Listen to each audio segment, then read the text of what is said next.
A közmédia adománygyűjtő műsora A jónak lenni jó 2019-ben a Péter Czernyi Alapítvány támogatta.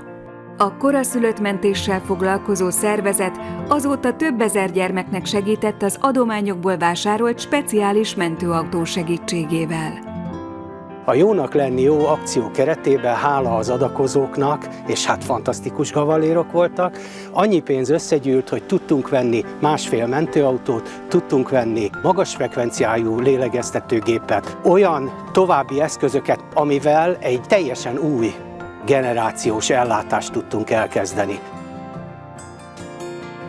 Azon az újszülött intenzív osztályon, ahol a legbetegebb babákat kezelik, ott ilyen lélegeztetőgép van. És ez egy nagyon fontos dolog, hogy a megszületés helyszínére mi gyakorlatilag el tudjuk vinni a legmagasabb szintű orvosi ellátást. A transport inkubátor pedig ugye arra ideális, hogy bírja a rázkodást, és ráadásul vákuummatracok segítségével úgy tudjuk rögzíteni benne a babát, hogy biztonsággal szállítható.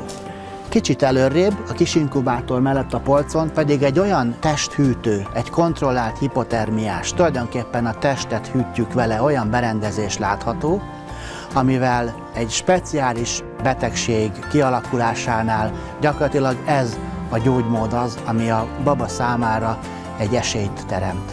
És ezt is a jónak lenni jó támogatásából tudtuk megvásárolni.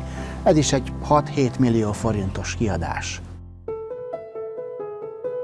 Most már napi rutin szintjén működik ez, pillanatnyilag ezzel egészen vezető helyen vagyunk a nemzetközi transportszolgálatok között is.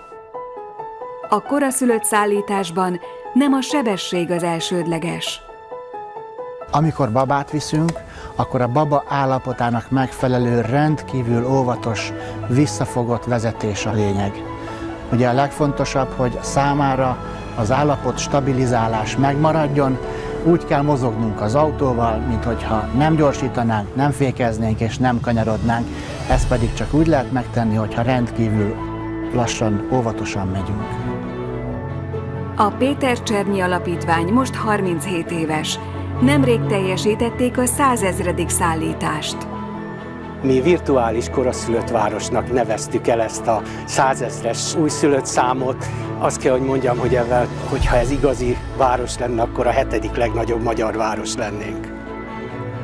Siklósi Beatrix, a jónak lenni jó projektvezetője televíziósként jelen volt az alapítvány születésénél, majd a jónak lenni jó karitatív programnak köszönhetően újra felvették a kapcsolatot.